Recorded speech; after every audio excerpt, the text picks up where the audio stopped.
Welcome back, ladies and gentlemen. We're now delighted to be joined over the telephone by our guest for the afternoon, His Excellency, Mr. Ambassador Hussein Hareedy, the former Assistant Foreign Minister. It's a very good afternoon to Your Excellency. Afternoon, madam. Mr. Ambassador? Yes, I'm listening, madam. Good afternoon, sir. Thank you very much for joining us, Your Excellency. Let me start by asking you about the recent meetings that have wrapped up in Cairo regarding the implementation of the ceasefire deal in the Gaza Strip, which officials say have ended amid a positive vibe or an atmosphere. How do you see these meetings and their importance in light of the implementation or the expected implementation of the ceasefire tomorrow morning, sir? Well, the ceasefire and hostage agreement would enter into force tomorrow at 8:30 a.m. Cairo local time. And by that time, we expect the Rafah crossing would be ready to receive the huge humanitarian assistance that piled up on the Egyptian side of the crossing during the last few months. And the meeting that you referred to in Cairo, in fact, was related to the reopening of the Rafah crossing and who would operate it and manage it on the Palestinian side of the crossing. Indeed, Your Excellency. Now, this is very important. We've seen the Egyptian efforts with regards to delivering as much aid as possible to the Gaza Strip, especially in light of the dire humanitarian situation on the ground. With regards to the ceasefire starting from tomorrow, there will be now availability of more aid and provisions of more aid allowed across the border. How important is this in light of the situation on the ground in the Gaza Strip now, Your Excellency? Well, the talk is that 600 trucks are expected to cross the Rafah crossing on a daily basis. That's what is expected. And we hope that the crossing would be able to manage, because 600 trucks per day, this is not an easy task to process. Plus, of course, once they enter the Gaza Strip, they have to be distributed, and they have and the aid and assistance not distributed should be, of course, stored in safe places. So it's a huge task, but Egypt, the Palestinian Authority, the United States, Qatar, and the Israeli government are working on the modalities of managing this huge amount of humanitarian assistance.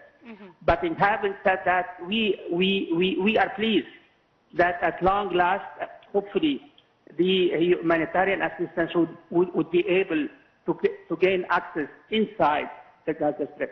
Indeed. Now, finally, Your Excellency, this deal entails the swap and release of detainees and prisoners.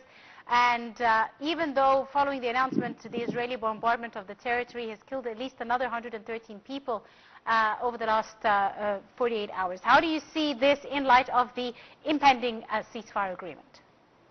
How do I see the Israeli attacks or the agreement itself? Yes, the Israeli attacks in light of the ceasefire agreement. Well, it's not a surprise, madam. Those who have dealt with the Israeli wars ever since 1948 should not be surprised or are not surprised.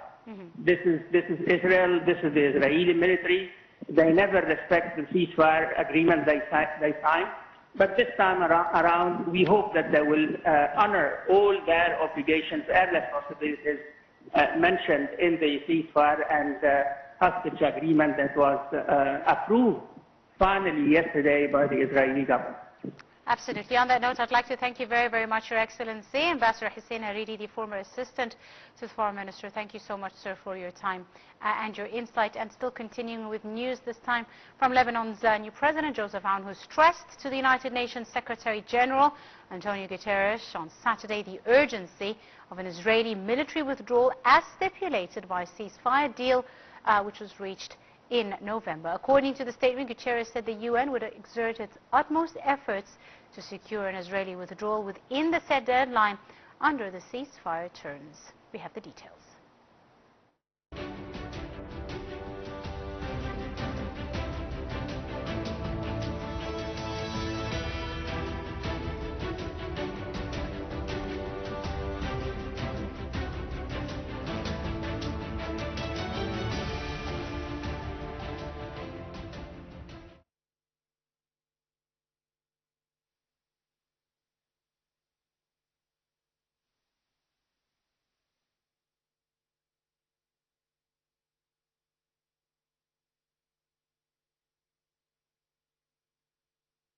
Lebanon's new President Joseph Aoun stressed to the United Nations Secretary General Antonio Guterres on Saturday the urgency of an Israeli military withdrawal as stipulated by a ceasefire deal that ended the Israeli-Hezbollah war in November.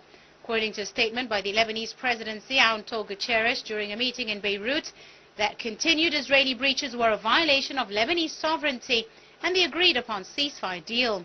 The deal, which took effect November 27th and was brokered by the US and France, requires Israeli forces to withdraw from southern Lebanon within 60 days and for Hezbollah to remove all its fighters and weapons from the south. According to the statement, Guterres said the UN would exert utmost efforts to secure an Israeli withdrawal within the set deadline under the ceasefire terms.